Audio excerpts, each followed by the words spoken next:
Team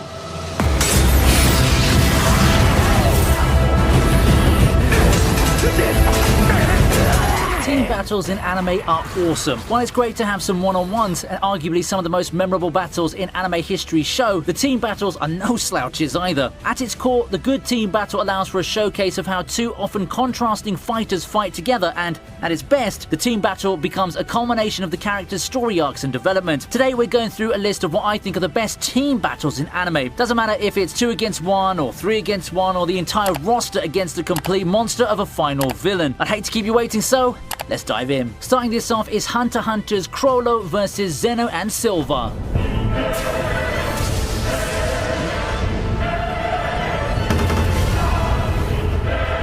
Hunter x Hunter has no shortage of team battles, but one thing that really stood out to me is seeing Zeno and Silva battle Chrollo in the York New City arc. In addition to seeing strong fighters duke it out, I love this fight for how much it highlights the impact having an ally can have, especially if that's another powerful ally who can come up with strategies on the fly. Chrollo finds himself on edge as he's forced to switch tactics on the go due to the team up, and it adds another dimension to the fight that we don't often see. The battle didn't finish normally as the Zoldyaks abandoned their mission, but you can truly see how a team up of two top-tier fighters can push someone as strong as Chrollo to the limit. Despite what the characters themselves say, I think even serious Chrollo still would find it difficult to beat the Zoldyaks.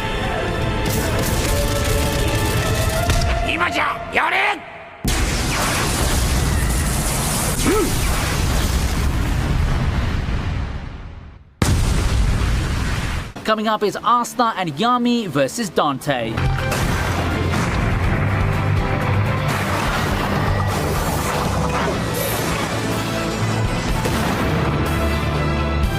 Your rival being your best partner in battle? Let me take that back a bit, okay? More than your rival, it's your mentor who's got your back, who's your best partner in battle, and this fight is more than enough proof of that. After a long history of being saved by Yami, it feels refreshing to see Asta finally reaching the point of being able to fight alongside his mentor as equals, even if that means overcoming his limits to do it. It took a while, and it's at this point where we truly see Asta grow up from that noisy, annoying kid early on into a full-fledged badass able to stand side by side with the big bro that's been looking out for him since the start. The fight being amazing ends up becoming second fiddle to the whole emotional investment thing.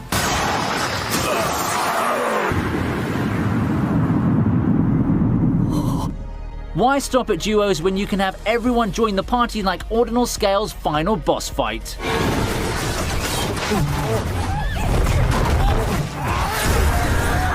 As a fan of SAO, I really recommend watching Ordinal Scale. Even as a mostly standalone movie, it's one of the best the franchise has to offer, and it has elements that become relevant in Alicization. There are many things to look out for, but the highlight must be the boss fight against an incarnate of Radius. A hopeless boss fight against what's supposed to be Aincrad's original final boss takes the audience through the emotions of despair and hope as Arsuna arrives and Yui brings in almost every named player from all the games into the mix. Everyone gets to get their shots in, and we're treated to some spectacular movie visuals of Arsuna and Kirito landing their signature moves, formally closing by giving us the satisfaction of seeing Aincrad being cleared. It's something that the original story never got to, and it feels cathartic having this movie give us the pleasure of seeing it. Right after that comes another cinematic tie-in, My Hero Academia: The Two Heroes. Hi! I've said it before, and it still holds true that My Hero Academia: The Two Heroes is a damn good movie and inclusion to the franchise. I just love the movie for the easily digestible plot, the themes it embodies, and this awesome final battle. The final battle, which sees the mostly sidelined All Might come through and give Midoriya the hand he needs to defeat the seemingly invincible Wolfram. I get goosebumps when Yusei Run, played as hero and mentor, proceed to kick ass and beat the hell out of the transformed Wolfram. One of the best moments that year in the world of anime, and it serves as yet another one of Midoriya's highs, a time he seems to have transcended even his idol in greatness. If you're a fan of My Hero Academia in any way, come watch this movie. It's worth the time, if for just this moment alone. And if this list has so far been worth your time, then please consider liking the video and subscribing to the channel. We're trying to hit 1 million subs by the middle of the year, and we need a little bit more help getting to that finish line. Whether we make it or not, all depends on you. So if you like the video and you're still not subscribed, then please do so. We move on with Father versus Everyone.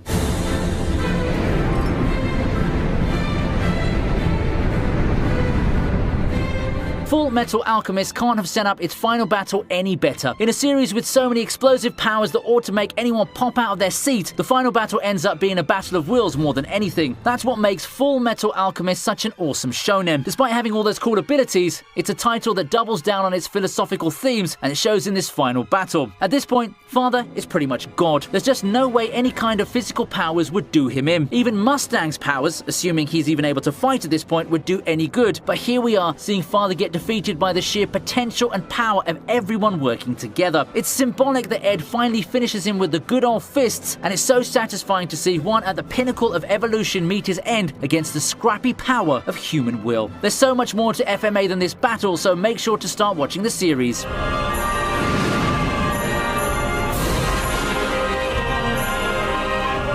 Todo and Yuji vs Hanami is another great one.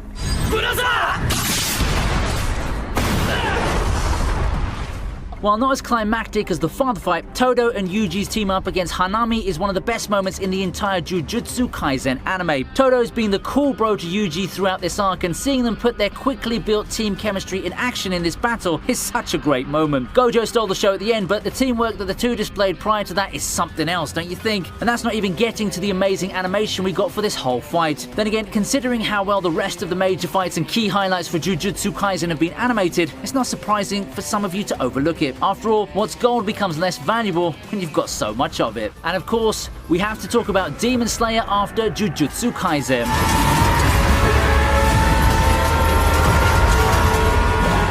I'd say that the adaptation of the Red Light District arc passes with flying colors, bringing to life what was one of the longest battles and arcs the Demon Slayer manga had. Despite lasting for well over half the season's run, the Daki and Gyutaro fight in Demon Slayer never felt that long. Perhaps it's because of the magic of how the fight was structured. It's not just a slugfest featuring the same combatants, and with the main focus being ever shifting, it instead feels like a series of connected fights. You get a bit of Tengen versus the Upper Moons, and then there's the Gamado siblings teaming up in an epic showdown, and the sheer permutation and gimmicks of the fights makes this long stretch very immersive. Face it, time just flew by when watching this fight. Do I even have to talk about the animation at this point though?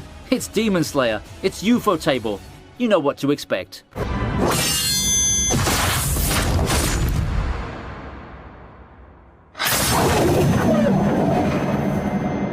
Lest we forget, we move on to another Ufotable production, Heaven's Feel.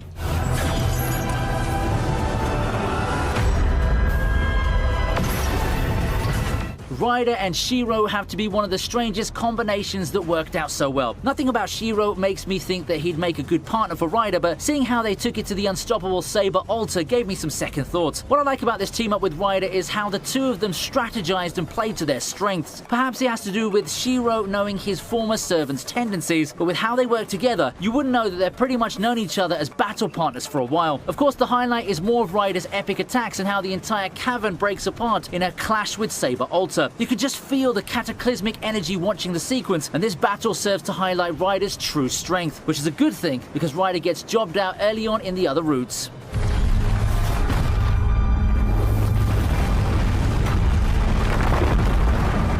Ending this list is the Momoshiki fight.